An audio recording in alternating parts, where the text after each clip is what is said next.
जी। हमारी जो सॉरी कुछ वो वीडियो जो है वो लास्ट वीडियो थोड़ी सी डिस्टर्ब हो गई थी। तो उसमें हमने एक कंडक्टिंग शेल के लिए जो रेडियल कंपोनेंट है इलेक्ट्रिक फील्ड का उसका जो है ना हमने बिहेवियर जो है वो ड्रा किया था। तो हमने कहा कि जब विदिन द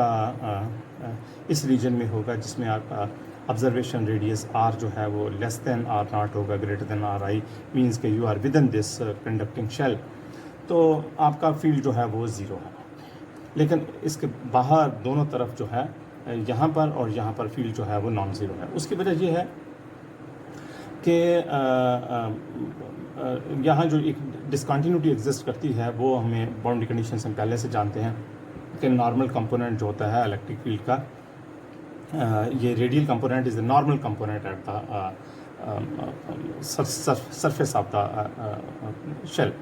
कंडक्टिंग शेल के जो है सरफेस के ऊपर रेडियल कंपोनेंट नॉर्मल वो होगा।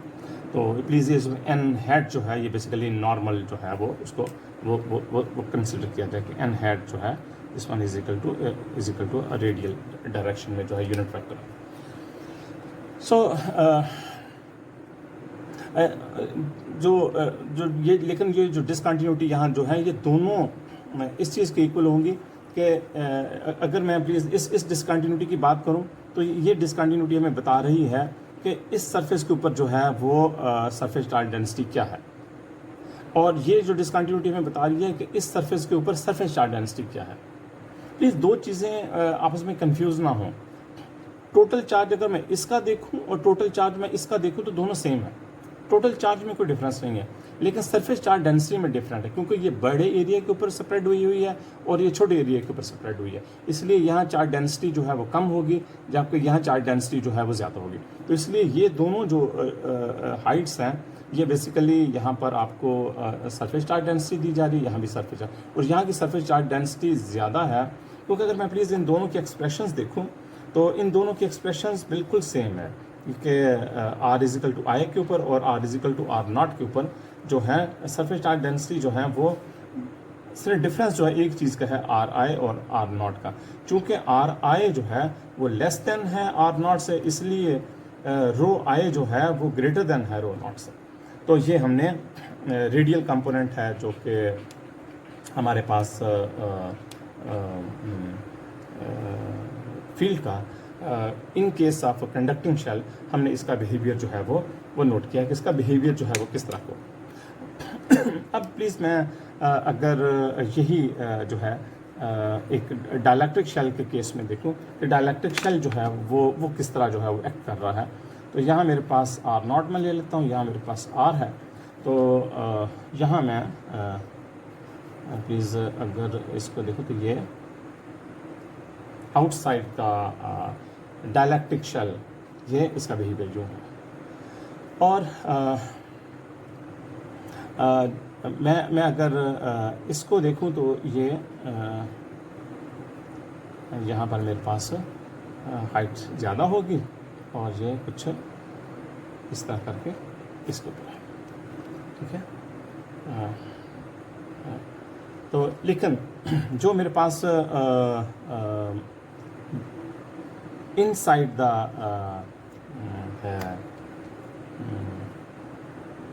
डायलैक्ट्रिक शेल पार्ट जो है वो मेरे पास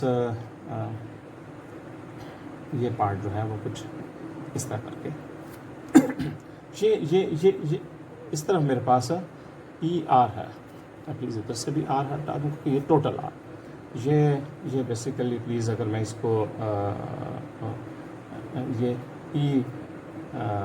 वन ऑफ आर है, ई थ्री ऑफ आर, ये मेरे पास ई टू ऑफ आर है, और जबकि ये मेरे पास ई वन ऑफ आर। तो सो यहाँ जो मेरे पास है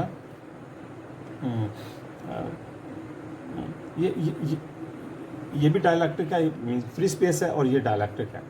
तो यहाँ पर टेंजेंशियल कंपोनेंट, यहाँ मैं प्लीज़ यहाँ की बाउंड्री कंडीशन जस्ट लिख लूँ, तो यहाँ की बाउंड्री कंडीशंस को हम देख लेते हैं कि n cross E2 is equal to n cross E1 या प्लीज ये tangential component of electric fields they are continuous, लेकिन normal component of flux densities they are continuous. ये दो बाउंड्री कंडीशन है at the dielectric interface. So this means कि अगर मैं जो मेरे पास यहाँ पर मेरे पास परमिटिविटी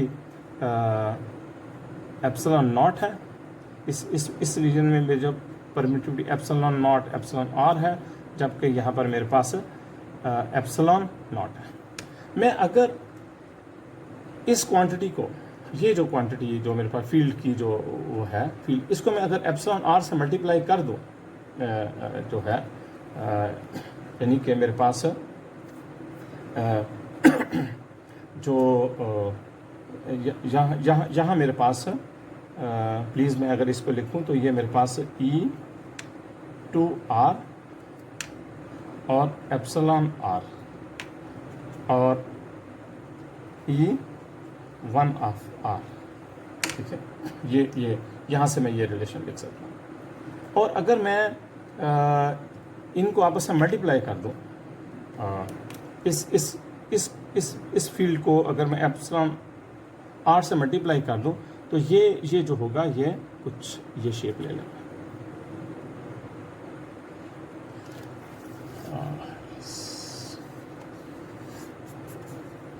यानी कि एक कंटिन्यूस जो है वो चीज़ मुझे मिली, क्योंकि यहाँ एक डायलैक्ट्रिक है, यहाँ दूसरा डायलैक्ट्रिक है, यहाँ एक और डायलैक्ट्रिक है। तो यहाँ पर इलेक्ट्रिक फील्ड तो डिसकंटिन्यूस है, लेकिन फ्लक्स डेंसिटी जो है वो कंटिन्यूस है। Flux density is discontinuous. ये जो नीचे मैंने ग्रीन और ये ऐसे करके बनाया है, ये मेरा इलेक्ट्रिक फील्ड है, और जैसे मैंने इस इलेक्ट्रिक फील्ड से इसके करस्पॉन्डिंग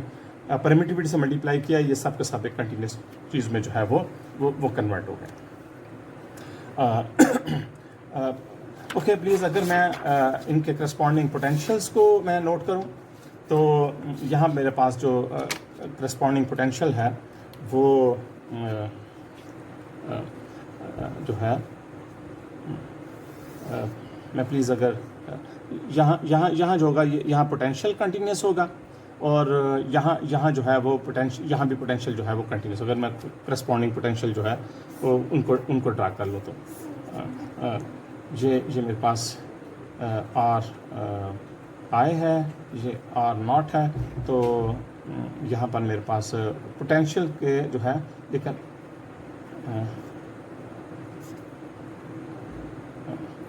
थोड़ा सा जो है इनमें फ़र्क होगा बिहेवियर में, लेकिन ये कंटिन्यूस। यहाँ पर भी जो है आर नॉट, आर आई और आर नॉट जो है ये पोटेंशियल जो है ये यहाँ भी जो है ना पोटेंशियल इसमें एक कंटिन्यूटी जो है वो एग्जिस्ट करती है। तो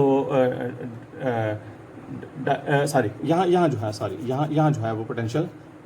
वो कांस्टेंट होगा, ठीक है। प्लीज़ हम इसको दोबारा से ड्रा कर लेते हैं, चूँकि हमें ये पता है कि एक कंडक्टर के केस में क्या हो रहा है। कंडक्टर के केस में जब मैं कंडक्टर के अंदर हूँ तो यहाँ पर पोटेंशियल जो है वो कांस्टेंट है, ये इस तरह चल रहा है और ये इस तरह चल रहा है। तो ये लेवल जो है, तो इसी के कांस्टेंट होने की वजह से जब इसका डेरिवेटिव हो लिया जाएगा तो ज़ीरो आ जाएगा, तो वो हमें फील्ड के केस में यहाँ पर फील्ड जो है वो ज़ीरो मिल रहा है। ऑन द अदर हैंड जब मैं आर आई और आर नॉट को जो है वो यहाँ बनाऊँगा तो मेरे पास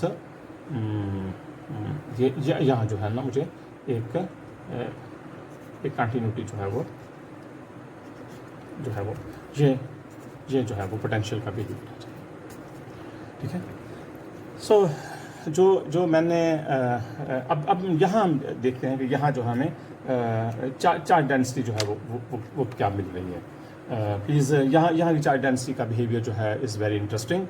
कि मेरे पास जो मैंने अब मैं प्लीज़ यहाँ पर अपने उस ज्योमेट्रिक डायलैक्ट्रिक को जो है वो शेल को जो है वो रिकन्सिडर कर रहा हूँ। यहाँ पर Q चार्ज है ओरिजिन के ऊपर, यहाँ पर रिलेटिव परमिटिविटी एप्सिलॉन r है, तो मैं इसका रेडियस जो है वो RI है, जबकि इसका रेडियस R नॉट है। तो मैं अगर इस सरफेस के ऊपर अगर मैं डिटरमिन करना चाहता हूँ कि मेरे पास जो है वो चार्ज क्या इंड्यूस हुआ है, तो प्लीज़ हम इस सरफेस के ऊपर जो है वो देखते हैं कि मैं अगर प्लीज़ अपना ऑब्जर्वेशन पॉइंट डी को मैं लिखूँ, तो डी जो है वो बेसिकली मेरे पास epsilon naught E plus polarization P, ठीक है ये है। और मैं पोलराइजेशन को अगर डिफ़ाइन करूं तो पोलराइजेशन जो है वो मेरे पास D flux density minus epsilon naught E, ये मेरे पास इन जनरल है। तो मैं जो है अगर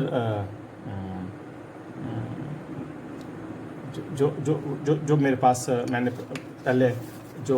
एक्सप्रेशंस ड्राइव की हैं, हम उन एक्सप्रेशंस पे जो है वो दोबारा चलते हैं कि वो हमने एक्सप्रेशंस जो हैं वो क्या ड्राइव की हुई हैं। तो सो अगर मैं जो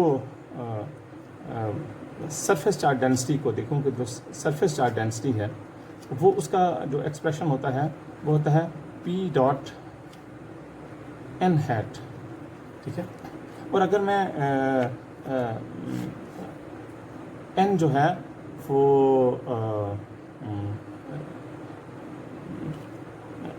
अगर मैं अपना observation eight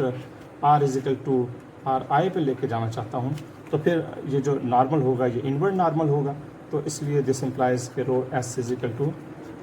P dot minus R hat, ये यूनिट वेक्टर जो होगा वो इनसाइड को जो है वो जो है वो मेरे पास है। तो ये जो अगर मैं प्लीज़ डी की वैल्यू यहाँ सब्स्टिट्यूट कर दूँ, तो जो मुझे और उसका मैं सिर्फ वैसे रेडियल कंपोनेंट है, तो अगर मैं इसको सेलेक्ट कर लूँगा तो हम जो प्लीज़ हम थोड़ा सा जो है ना इसको लर्न कर लेते हैं कि ये डिस्कशन अब मैं इधर स्विच कर रहा हूँ कि मेरे पास डी जो है D2 जो है वो मैंने क्या डिटरमिन किया था। D2 जो मैंने डिटरमिन किया था फॉर कंडक्टिंग, प्लीज़ ये रहे बात कि ये पार्ट अब सारा जो है वो यूज़ किया जा रहा है, डायलैक्ट्रिक शेल के लिए यूज़ किया जा रहा है। तो मैं अगर D2 जो है वो उसको मैं देखूं, तो D2 जो है वो मेरे पास Q divided by 4 pi R2 है और R हैट, ये मेरे पास रेडियल कंपोनेंट जो है वो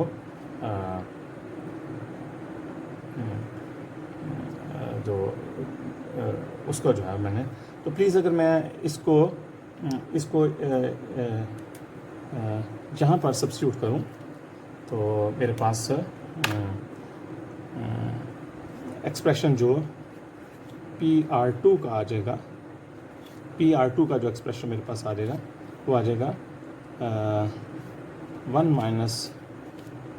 1 अपॉन एप्सिलॉन R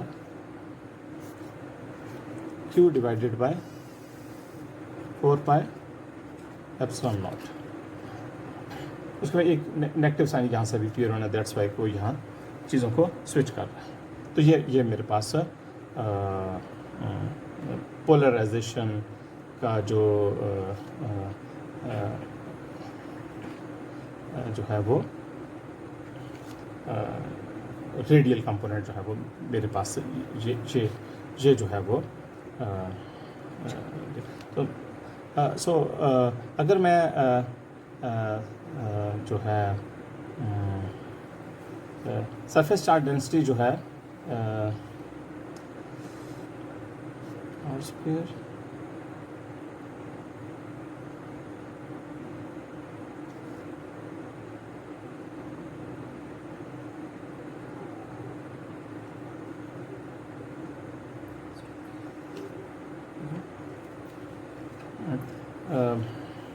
इसका जो है वो मेरे पास है। सो यहाँ से मैं दिस इम्प्लाइज कि जो मेरे पास सरफेस चार्ज डेंसिटी है वो ड्यू टू दिस पोलराइज है वो मेरे पास अगर मैं at are is equal to r i determine करना चाहता हूँ तो मैं r is equal to r i, ठीक है, क्योंकि मेरा इंटरेस्ट जो है at are is equal to r i पे है। तो मैं प्लीज़ इसको -1/1 into epsilon r Q divided by 4 pi r i square जो है वो मैं सरफेस चार्ज डेंसिटी डिटर्मिन कर सकता हूँ एट द इनर के ऊपर जो है। ओके, और अगर मैं सिमिलरली मैं जो सरफेस चार्ज डेंसिटी है due to at are is equal to are naught अगर मैं डिटर्मिन करूं तो वो मेरे पास 1 - 1/एप्सिलॉन R Q divided by 4 pi epsilon R naught square, ये मेरे पास जो है वो सरफेस, ये प्लीज़ ये सरफेस चार्ज डेंसिटीज़ हैं। और सरफेस चार्ज डेंसिटी जो है वो हमने पी डॉट नॉर्मल से जो है वो डिटर्मिन कर रहे हैं। तो ये सरफेस चार्ज डेंसिटी है जो कि मेरे पास R is equal to are naught के ऊपर एग्जिस्ट करती है, जबकि ये सरफेस चार्ज डेंसिटी है जो r is equal to r i पे वो एग्जिस्ट करती है। मैं प्लीज़ अगर इसको डेल डॉट पी को अप्लाई करूं विच इज़ जो कि मुझे ये मुझे वॉल्यूम चार्ज डेंसिटी जो है वो प्रोवाइड कर देगी। तो अगर मैं प्लीज़ इस वॉल्यूम चार्ज डेंसिटी ये डिटर्मिन करूँगा तो ये ज़ीरो आएगी। उसकी वजह यह है कि नेट